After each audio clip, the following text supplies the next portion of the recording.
하나님께서 우리에게 화평하기를 절실하고 정말 절실하게 원하십니다. 하나님이 맨 처음으로 만든 세상은 다툼이 없고 완전한 평화만 있는 그러한 세상이었습니다. 우리가 죽어서 갈 천국도 완전한 평화, 완전한 건강이 있는 모든 사람이 다 주님의 은혜로 기뻐하고 감사하며 사는 세상, 그러한 세상이 우리에게 주어진다라고 합니다. 하나님이 세상을 만드실 때에 각 생물을 만들 때에 늘 그 끝에 하시는 말씀이 있습니다. 보시기에 참 좋았더라. 사람을 만드시고 나서 하신 말씀이에요. 그 앞에는 보시기에 좋았더라. 5번을 보시기에 좋았더라라고 하고, 이 6번째 사람을 만드신 후에는 보시기에 참 좋았더라라고 말을 합니다. 하나님께서 좋았더라라고 말씀하시는 것은 완전한 상태, 완벽한 상태, 완전한 평화와 감사가 있는 그러한 세상을 말합니다. 하나님은 세상을 만드실 때에 그렇게 평안하게 만드셨습니다. 가장 좋게 만들었어요. 사람이 타락하게 되자 그 사람을 따라서 자연 만물도 동물과 짐승도 함께 타락을 하게 되고 그 완전한 평화가 깨어지게 된 것입니다. 그래서 힘 있는 놈들이 힘없는 동물들을 잡아먹고 왕노릇하게 된 것이죠. 그런데 하나님은 처음에 세상을 만드실 때에도 평화를 원하셨고, 그리고 우리가 죽어서 우리를 데리고 갈 그것도 완전한 평화입니다. 그러니 만드실 때에도 우리가 이 세상을 끝나고, 이 세상 소풍 끝나고 갈 그 나라도 하나님의 평화가 완전하게 이루어지는 것입니다. 하나님은 이처럼 평화를 절실하게 원하셨습니다. 그런데 세상이 어떻게 그렇게 전쟁으로 가득 찬지, 어떻게 그렇게 분노로 가득 찬지, 다툼으로 가득 찬지, 하나님은 그 어두워진 세상, 그렇게 험악한 세상 속에서도 평화를 원하십니다. 그리고 우리에게 근거를 주셨는데요, 우리에게 평화를 원하는 하나님의 메시지를 주셨는데 그분이 바로 예수 그리스도입니다. 예수님을 통하여서 우리와 하나님 사이에 깨어진 평화를 회복할 수 있도록 당신의 하나밖에 없는 아들을 보내셔서 우리의 죄 대신 죽게 하시고, 우리가 예수의 이름으로 우리 하나님 앞에 우리의 죄를 고할 때 하나님은 그 죄를 덮어주시고 죄를 없는 것처럼 여겨주시고 우리와 화평하겠다 말씀하고 계십니다. 성경은 우리에게 하나님을 사랑하고 이웃을 사랑하라 라고 합니다. 그런데 하나님을 사랑하려면 하나님과 화평해야 하고요, 이웃을 사랑하려면 이웃을 화평하고 이웃과 평안할 때 가능한 것입니다. 하나님과 화평하고 화목하지 않고서는 우리의 제사도, 우리의 예배도 무효예요. 우리의 예배도 받지 않겠다라고 말을 합니다. 이웃과 화평하지 않고서는 용서도 받을 수 없다라고 말을 합니다. 그래서 오늘 말씀에 제사를 드리려고 하나님 앞에 갔더라도 이웃에게 원망들을 그럴 일이 있다. 그런 일이 생각이 나거든 먼저 가서 이웃과 화해하고 그 다음에 하나님 앞에 제사를 드리라 라고 말을 합니다. 우리는 매주 하나님 앞에 예배를 드립니다. 그러면 하나님께서 우리의 예배를 받아주시기를 원하는 마음으로 드리죠. 그런다면 우리가 먼저 하나님과 화평할 그러한 모습으로 변화가 되어야 합니다. 성도는 하나님과 사람 모두에게 화평의 사도가 되어야 합니다. 오늘 본문을 통해서 하나님께서 우리에게 주시는 화평의 메시지를 함께 생각을 해보려고 합니다. 첫째는요, 한번 따라 하시겠습니다. 분노하지 말라. 분노하지 말라고 합니다. 아담과 하와가 에덴 동산에서 쫓겨나고 나서 가인과 아벨이라는 두 아들을 얻게 됩니다. 그리고 가인과 아벨이 장성하여서 그들이 따로 떨어져서 하나님 앞에 제사를 드리게 됩니다. 그때 하나님께서 아벨과 그의 제사는 받으시고 가인과 그의 제사는 받지 않으셨습니다. 그러자 가인이 아벨을 죽여버립니다. 조용하게 밭으로 불러내서 죽여버리고 그곳에 묻어버려요. 가인이 왜 아벨을 죽이게 되었는가? 분노 때문입니다. 그 분노는 하나님에게 자기도 인정받고 싶은데 아벨만 인정을 받고 자기가 인정받지 못하는 거예요. 그 인정받지 못함에 대해서 생긴 분노입니다. 그 인정받지 못함이 아벨 때문이라고 생각을 했던 거예요. 그 아벨에게 모든 원인이 너에게 있다라고 아벨에게 모든 죄를 뒤집어 씌우고 동생 아벨을 죽여버린 것입니다. 여러분, 우리의 분노가 무엇 때문에 생기는 것 같아요? 분노는 욕심 때문에 생깁니다. 그게 무슨 말이냐 하면요, 내 욕심대로 되지 않으니까 화가 나는 거예요. 내 욕심대로 다 되면 화가 안 나겠지요. 그런데 내 욕심대로 되지 않으니까 화가 치밀어 오르는 겁니다. 그리고 그 분노의 결과는 무엇이냐? 죄라고 말합니다. 그리고 그 죄가 자라서 사망을 낳게 된다라고 말을 합니다. 욕심이 분노를 낳고 죄를 낳고 사망을 낳는다는 것입니다. 오늘 본문에는 말합니다. 형제에게 분노하지 말아라. 형제에게 노하면, 화를 내면 심판을 받고, 형제에게 라가라 하면 공회에 잡혀간다라고 합니다. 이 라가라는 말은 이스라엘의 욕입니다. 우리나라 말로 하면 욕이에요. 욕을 하면 공회에 잡혀간다. 요즘 말하면 법원에 잡혀간다라는 이야기입니다. 그리고 미련한 놈이라고 하면 지옥불에 떨어진다라고 합니다. 미련한 놈이라고 하면 지옥불에 떨어진다. 그러고 보면 저는 천국에 못 갈 것 같은데요. 미련한 놈이다라고 하는 것은 물론 그게 그 사람들의 욕이기는 합니다. 그런데 이 말 뜻이 뭐냐면 형제를 무시하고 짓밟으면, 이런 뜻으로 해석을 하시면 더 쉬울 것 같아요.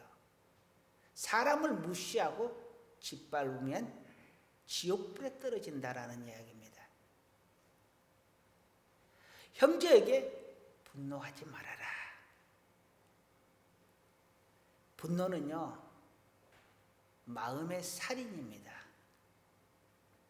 세상의 살인죄의 기준은 내가 그 사람을 죽여야만 살인죄가 적용이 됩니다.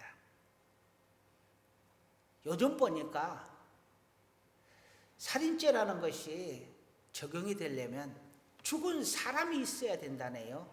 그래서 시신이 없어져 버리면 살인죄를 적용하기가 어렵다고 합니다. 그래서 그 사람이 죽었다라는 것을 증명을 해야 되는데 이 사람이 행방불명이 되어버리면 죽었는지 살았는지 정확하게 증명이 안 되잖아요. 그러니까 살인죄를 적용하기가 어렵다는 거예요. 그런 거 보면 좀 화가 나기도 합니다. 사람을 죽여서 얼떨결에 죽여서 무서워서 도망간 사람은 살인죄를 받고 차분하게 시신까지 다 없애버리면 살인죄 적용을 안 받는다는 얘기잖아요. 좀 속된 말로 이런 개 같은 법이 어디 있어요. 아무튼 세상의 이 살인죄는 내가 사람을 죽여야 죄가 됩니다. 그런데 하나님께서 우리에게 적용하시는 살인죄는요, 심중에 살인을 하고자 하는 마음만 품어도 살인이라 말합니다. 죽이고 싶은 마음을 품고 미워하고 죽었으면 하는 그런 마음을 품고 하는 것까지 살인이라고 말을 합니다. 그러니 우리는 자기 자신에게는 엄격해야 합니다. 그리고 타인에게는 관대해야 하고요. 아무리 자기 자신에게 엄격한다고 해서 자기 자신에게 엄격하기는 하되 분노하거나 자책하거나 비하하거나 쓸모없는 자라고 자기 자신을 그렇게 치부할 필요는 없다라는 것입니다.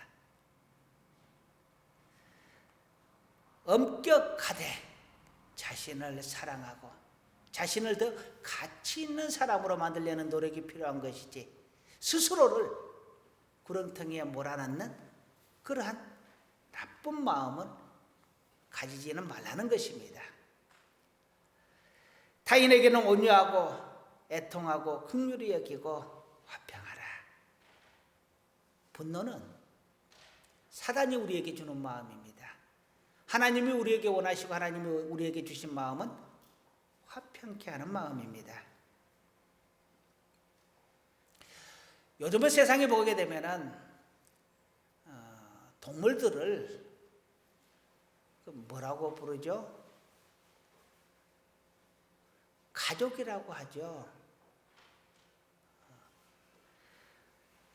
동물들을 정말 끔찍이도 아끼고 사랑합니다. 근데 저는 좀 거기에 반대입니다. 동물을 그렇게 사랑하는 마음으로 사람을 좀 그렇게 사랑하면 얼마나 좋을까 하는 생각을 하기 때문입니다. 한편으로는 내가 그렇게 사랑하지 못하니까 또 그런 마음이 있을 수도 있습니다. 사람을 사랑해야 하는데 사랑하지 못하니까 어쩌면 시기심에서 나오는 생각일지도 모르겠습니다. 그런데 제 생각은 그래요. 보면은 길가에 정말 힘든 사람, 어려운 사람들이 있습니다. 그런 사람들에게 우리가 온정을 베풀어 주는 것이 우리가 마음이 그렇게 얼른 안 열리거든요. 지난주에 제가 이제 심장약을 타러 세브란스 병원을 다닙니다. 가서 심장약을 타가지고 내려오는데 마침 점심시간이 되어서 용산역에서 이렇게 나주 국밥이라고 하죠. 나주 곰탕. 그걸 시켜서 먹고 있는데 한 아저씨가 앞에 테이블에 앉아서 식사를 했어요. 그런데 그 아저씨가 식사를 다 하시고 조용히 그냥 걸어 나가시더라고요. 계산을 안 하시고 아주 당당하게. 그러니까 거기 계신 분이 그 아저씨를 붙잡았어요. 그래가지고 식사를 하셨으면 계산을 하셔야지요. 그러니까 잘 먹었습니다. 그러고 인사를 하고 그냥 가더라고요. 그분이 이제 그 종업원이 그냥 놔뒀겠어요. 기어이 붙잡아가고 데리고 왔지요. 근데 제가 보니까 이분이 조금 정상이 아니시더라고요. 그래서 제가 그 종업원에게 저분은 그냥 보내주시라고 내가 그냥 같이 돈을 낼게요 그랬어요. 그랬더니 아니 괜찮다고 자기들이 그냥 이렇게 결손 처리를 하면 된다라는 거예요. 그러더니 좀 있더니 경찰이 왔어요. 이제 무전취식을 했으니까 경찰을 불렀겠죠. 그러니까 경찰이 오더니 그분을 조회를 하더라고요. 막 주머니를 뒤져가지고 주민등록증을 찾더니 조회를 하더니 그분이 실종신고가 되신 분이래요. 치매로 실종신고가 되신 거예요. 근데 제가 이렇게 돈을 내겠다라고 했을 때 그 젊은 친구가 그러더라고요. 이건 저희들이 감당할 일입니다 라고 하면서 그냥 저희들이 대접받다 생각할게요 그렇게 말씀을 하는 거예요. 너무 감사하더라고요. 그래 그것이 그 말이 어떻게 보면 화가 날 일도 다시 한번 생각하면 이해할 수 있는 부분도 있는 것 같아요.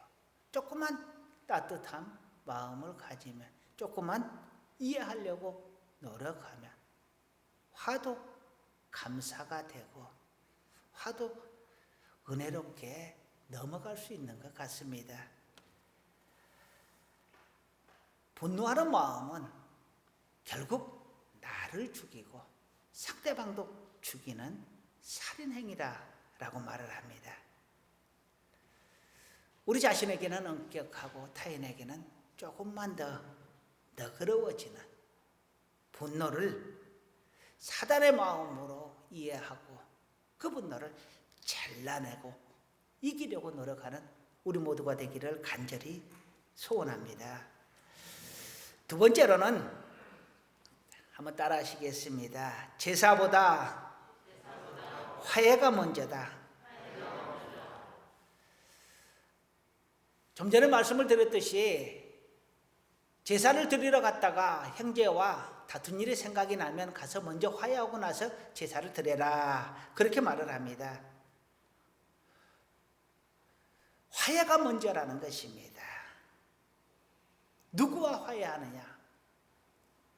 먼저는 형제하고 화해하고 두 번째로 하나님과 화해해야 합니다. 먼저 하나님과 먼저 화해하는 것을 먼저 이야기를 해볼까요?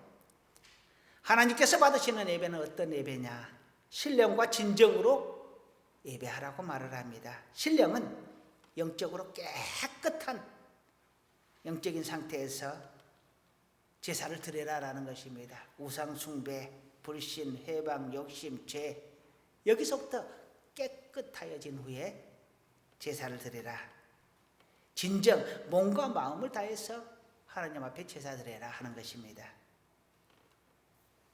남에게 보이기 위해서 예배드리고 체면 세우려고 예배드리고 우리의 욕심 때문에 예배드리고 그것이 아니라 진짜 마음과 몸을 다해서 하나님 앞에 회개하고 깨끗함으로 예배드려라 하는 것입니다.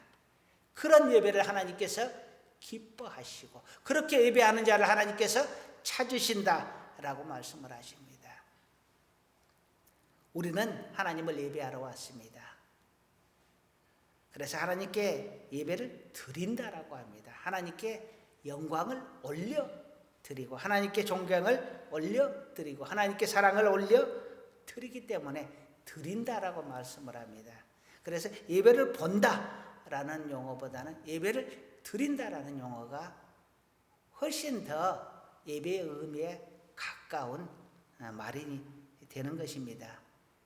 이렇게 예배를 드릴 때 우리는 죄로부터 깨끗함을 얻어야 신령한 예배를 드릴 수가 있습니다. 죄는요, 두 가지의 속성을 가지고 있습니다. 하나는 사람에게 대해서 사람 대 사람과의 관계에서 죄가 되는 것입니다. 두 번째로는 하나님과의 관계입니다. 하나님과 사람과의 관계에 있어서 죄가 되는 것입니다. 그러니 죄를 지으면 먼저 사람에게 화해하지만 두 번째로는 하나님 앞에 용서를 빌어야 합니다. 죄가 인간 대 인간의 관계에서 보게 되면 우리는 보통 죄를 용서해 달라고 하죠, 상대방에게. 그런데 그것은 엄밀하게 말하면 죄의 용서는 상대방이 해주는 게 아닙니다.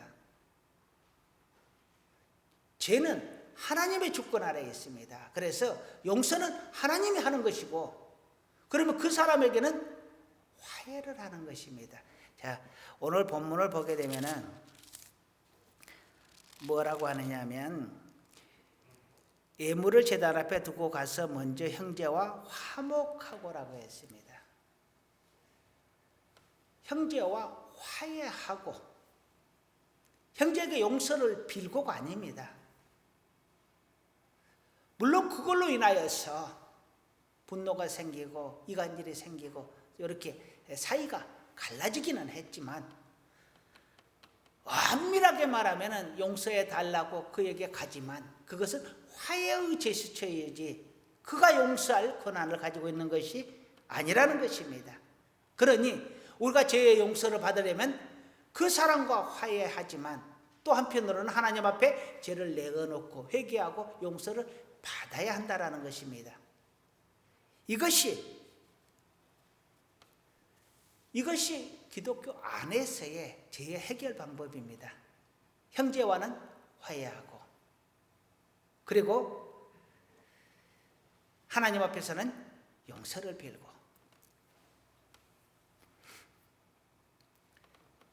하나님과 앞에서 우리가 용서를 비는 데 있어서 우리의 노력으로 되는 것이 아니라 예수 그리스도의 공로로 우리가 용서를 받게 됩니다. 그래서 예수의 이름으로 우리가 하나님 앞에 용서를 구합니다. 오늘 본문을 한번 띄워보실래요? 로마서 5장 1절 한번 읽어보겠습니다. 시작. 그러므로 우리가 믿음으로 의롭다 하심을 받았으니 우리 주 예수 그리스도로 말미암아 하나님과 화평을 누리자. 아멘. 예수의 이름으로 하나님 앞에 용서를 구하고 하나님과 화목하고 화평해지자라고 합니다. 이것을 위하여 주님은 오셨고 죽으셨고 우리의 죄를 대신해 주셨습니다.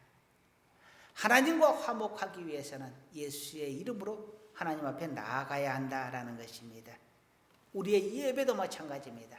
예수의 이름으로, 예수의 피로, 예수의 십자가의 공로로 우리 하나님 앞에 예배 드릴 때 우리 하나님께서 이 예배를 받아주신다라는 것입니다.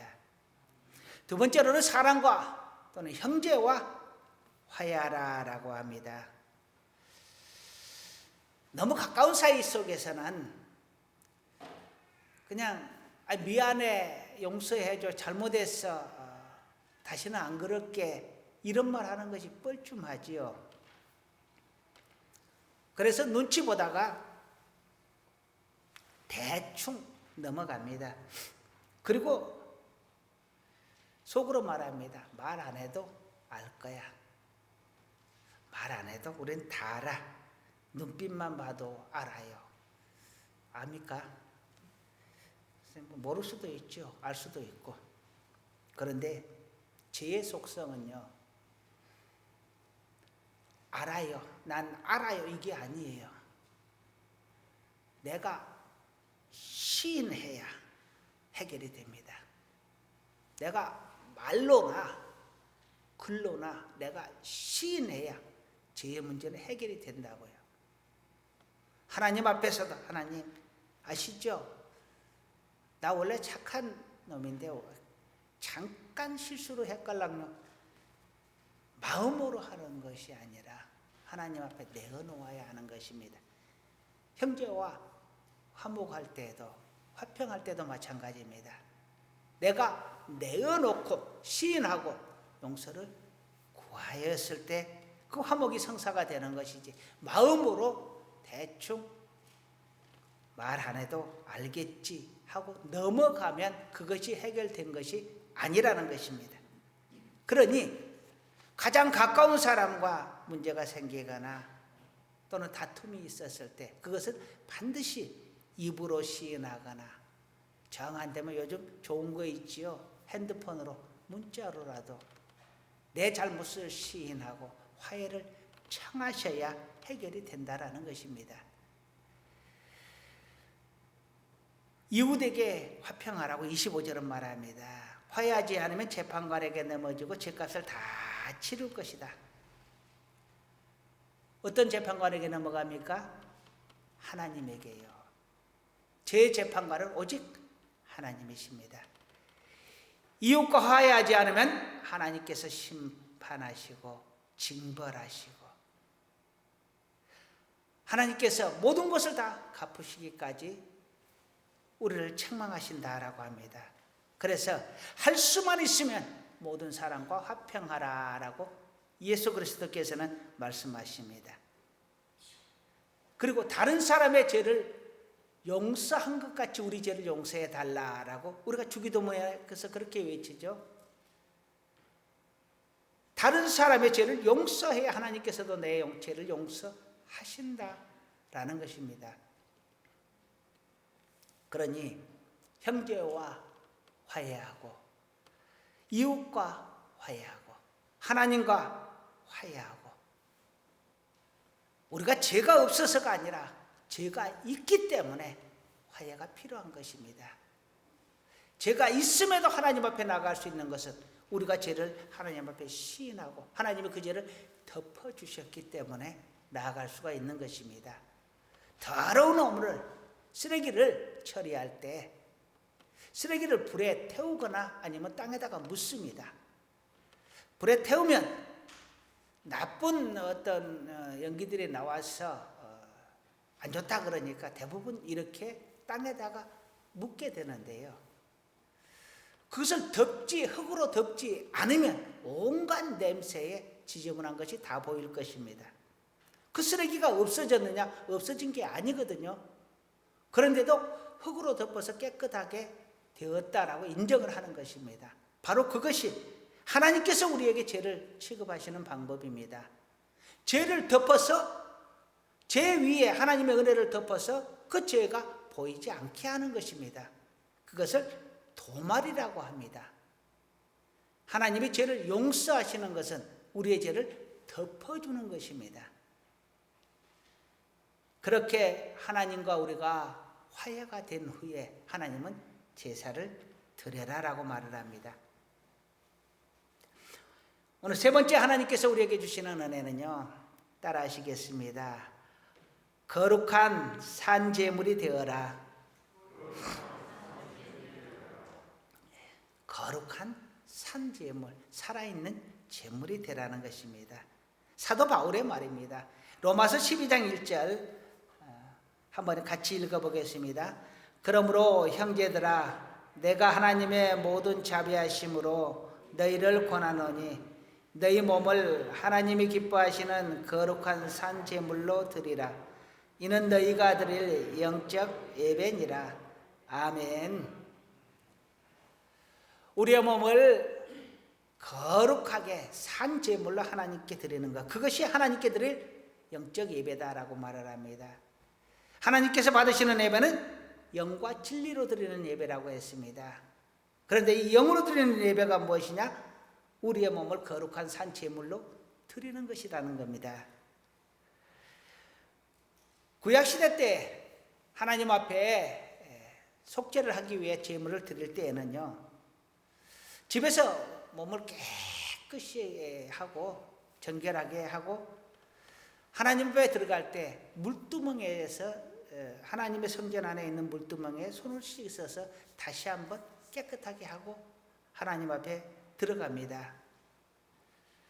오늘날 우리에게 물두멍은 무엇이냐? 회개의 기도입니다. 하나님 앞에 예배 드릴 때에 우리도 물두멍에서 손을 친 것처럼, 씻은 것처럼 하나님 앞에 회개하고 하나님 앞에 예배를 올려드려야 한다라는 것입니다. 천국은 죄 있는 자가 들어갈 수 있는 곳이 아닙니다. 하나님께서는 더러운 제물을 받지 않으십니다. 우리가 아무리 나를 제물로 드리려고 해도 내가 깨끗하지 않으면, 죄로부터 깨끗함을 받지 않았으면 드릴 수가 없고 받지도 않으신다. 그러니 더러운 예배는 하나님께서 받지 않으신다라는 것입니다. 우리의 죄의 문제가 해결되지 않고서는 우리도 천국에 들어갈 수가 없는 것처럼, 우리의 죄의 문제가 해결되지 않고서는 하나님께서 우리의 예배를 받지 않으신다라는 것입니다. 예배 전에 나와서 하나님 앞에 우리의 몸과 마음을 깨끗이 하고 나의 시은죄를 하나님 앞에 다 구하고 회개하고 용서를 받음으로 거룩한 산제물로 우리 하나님 앞에 나아가야 합니다. 그러니 여러분 오셔서 하나님 저 왔어요 하고 나가서 커피 한잔하고 김 집사님하고 일주일 동안 이야기하고 박 집사님하고 일주일 동안 이야기하고 목사님이 들어오라 그러니까 얼른 들어와고 정신없이 앉아서 하나님 앞에 예배드리고 예배 끝나니까 바로 또 점심밥 먹으러 또 쌩하니 또 가야 되고 바쁘게 움직이는 그것이 아니라 하나님 앞에 예배드리러 왔으니 우리의 몸과 마음을 깨끗이 하고 한 주간을 돌아보고 하나님 앞에 우리의 죄를 내려놓고 우리 하나님을 예배드리고 정말 거룩하게 산 제물로 우리 하나님께 예배드리는 우리 모두가 되기를 간절히 소원합니다.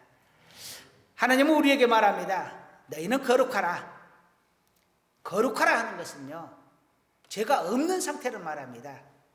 죄를 용서받고 죄를 씻음받은 그러한 상태를 거룩한 상태라고 합니다. 레위기 19장 2절 말씀 앞에 보시죠. 자, 함께 읽겠습니다. 너는 이스라엘 자손의 온 회중에게 말하여 이르라. 너희는 거룩하라. 이는 나 여호와 너희 하나님이 거룩함이니라. 아멘. 하나님이 거룩하니 너희도 거룩하라라는 것입니다. 제사의 첫 번째 요건은 무엇이냐? 거룩함입니다. 내가 거룩하여야 하나님께서 제사를 받으시고, 제물이 거룩하여야 하나님께서 제사를 받으시고, 우리가 거룩한 행위를 따라서 하나님께 제사를 드려야 하나님께 제사를 받으시는 것입니다. 과거의 제사가 오늘날은 예배로 드려집니다. 이 거룩함은 어디에서 오느냐? 앞서 말했듯이 예수의 이름으로, 예수의 공로로 우리가 거룩해지는 것입니다. 그러니 예수의 이름으로 우리가 하나님께 예배를 드려야 하는 것이죠. 우리의 몸과 마음이 깨끗함으로, 정말 경건함으로, 하나님께서 보고 계시는 것처럼 하나님을 두려워하는 마음으로 그렇게 하나님 앞에 예배를 드려야 한다는 것입니다. 하나님은 거룩한 분입니다. 그러니 하나님 앞에 우리가 나아가려면 우리도 거룩해야 한다라는 것입니다. 우리의 거룩함은 어디에서 온다고요? 우리의 죄를 고백하고 회개하고 깨끗함을 받음에서 오는 것입니다. 또 하나님은 말합니다.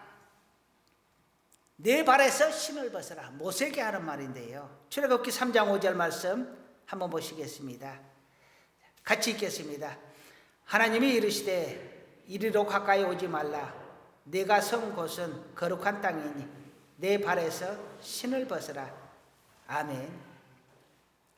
고대 근동에서도 그렇고 오늘날에도 그렇습니다. 밖에를 다니다가 안으로 들어가려면 고대 지금 이스라엘 지역에서는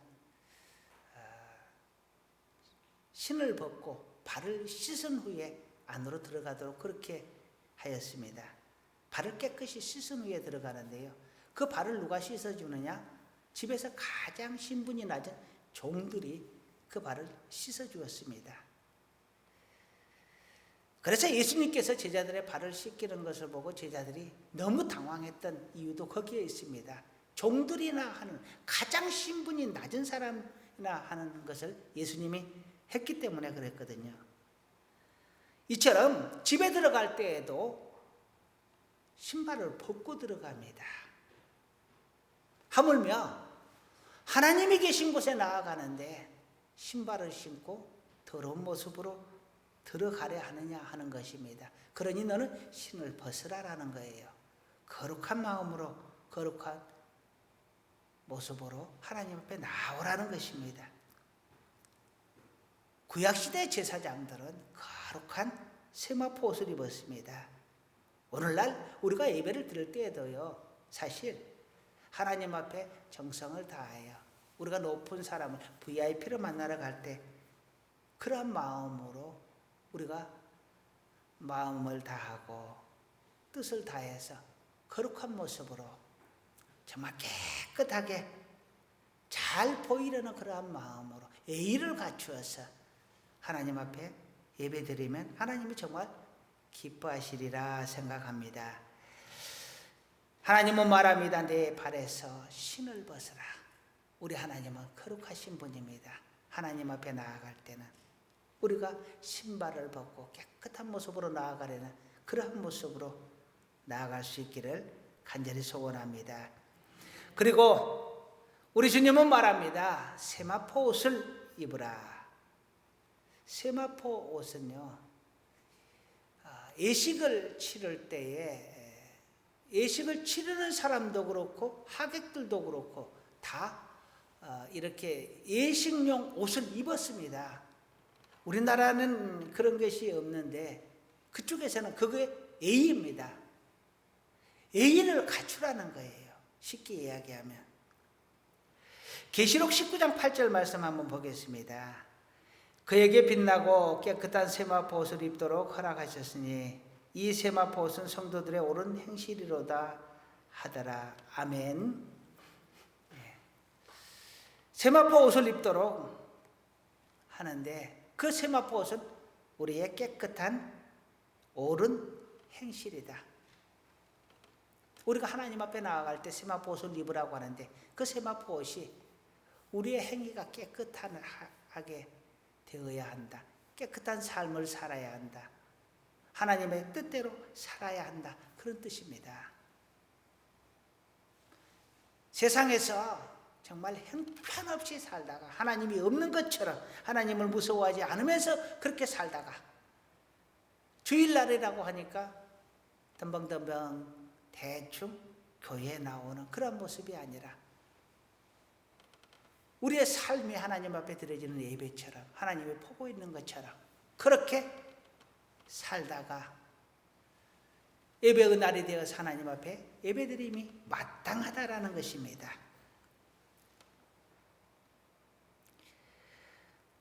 아벨과 가인이 하나님 앞에 제사를 드렸을 때 아벨과 그의 제물은 받으시고 가인과 그의 제물은 받지 않으셨다라고 말을 합니다. 아벨의 삶과 가인의 삶까지 하나님께서 받으시는 것이지 그 제사, 그 제물 그것을 받으시는 것이 아니라 그들의 마음과 삶까지 온전하게 받으시는 것입니다. 마태복음 22장 12절과 13절을 한번 같이 읽겠습니다. 이르되 친구여 어찌하여 의복을 입지 않고 여기 들어왔느냐 하니 그가 아무 말도 못하거늘 임금이 사환들에게 말하되 그 손발을 묶어 바깥 어두운 데에 내던지라. 거기서 슬피 울며 이를 갈게 되리라 하니라. 아멘. 큰 잔치를 베풀어서 손님을 초대했는데요. 한 사람은 나는 이제 결혼했으니까 못 가. 나는 소를 샀으니까 밭에 가서 시험해 봐야 돼. 나는 땅을 샀으니까 밭갈러 가야 돼. 이래서 못 가, 저래서 못 가. 다 핑계를 대고 안 갑니다. 그러자 주인이 화를 내면서 말합니다. 시내나 골목에 가서 사람들을 초대해서 데리고 와라. 그래도 자리가 남는다 그럽니다. 그러면 나아가서 들이나 이런 데에 나아가서 강권하여 데리고 와라. 강제로 권하여서 데리고 와라. 라고 합니다. 그래서 사람들이 많이 모였습니다. 그런데 그 중에 그렇게 정말 다급하게 사람들을 데리고 왔습니다. 다급하게 데려왔는데 그 중에서도 세마포 옷을 입지 않은 사람은 내어보내라고 합니다. 급하게 초대해놓고 예의를 갖추지 않았다고 내어보내라는 것입니다. 아무리 급해도 예의를 갖추라 이 말이죠. 하나님의 천국 잔치에 초대를 받았는데 예의를 갖추라는 것입니다. 우리가 입어야 될 세마포 옷은요, 다른 것이 아닙니다. 바로 우리의 마음이고, 무엇보다 예수로 우리가 옷 입지 않고서는, 내가 예수로 옷 입지 않고서는 하나님의 예배에, 하나님의 천국 잔치에 들어갈 수 없다라는 것입니다. 예수로, 예수의 이름으로, 예수의 십자가로, 예수의 십자가 보혈로 내가 정결케 되지 않고서는 하나님께 기뻐하는 예배를 드리지 못한다라는 것입니다. 그러니 우리가 예배 드릴 때 예수의 이름을 자꾸 되뇌이고 또 내 마음속에 그 예수의 보혈로 정결함을 받은 상태에서 나아가는 것이 마땅하다라는 것입니다. 구약에서 드려지는 제물은 바로 우리 자신이었습니다. 내 대신 짐승이 죽었거든요. 우리가 신약시대에 드리는 예물은 짐승 대신 예수의 이름을 드리는 것입니다. 내 대신 예수님께서 죽으셨거든요. 그래서 우리는 예배 드릴 때 무엇보다도 예수의 이름으로 우리 주님께 감사하는 마음으로 예배드림이 마땅하다는 것입니다. 이제 말씀을 마무리하려고 합니다. 분노는 마음의 살인이라고 했습니다. 마귀가 우리에게 주는 것입니다. 내 본 마음은 화평합니다. 하나님은 우리에게 원하시는 것이 화평이요. 나는 본래 화평하도록 만들어졌습니다. 그리고 하나님 우리에게 할 수만 있거든 모든 사람과 화평하라 말을 합니다. 그리고 주 예수를 믿어 하나님과 화평한 후에 하나님께 예배를 드리고 하나님께서 예배신 천국을 들어가게 하셨습니다. 그러니 분노의 마음, 다툼의 마음, 이러한 것들은 하나님께서 우리에게 주신 것이 아니라 마귀가 우리에게 주시는 것입니다. 이것들을 잘라내고 순간순간마다 잘라내고 또 잘라내서 우리가 하나님 앞에 거룩한 자로 거룩한 모습으로 나아가기를 간절히 소원합니다.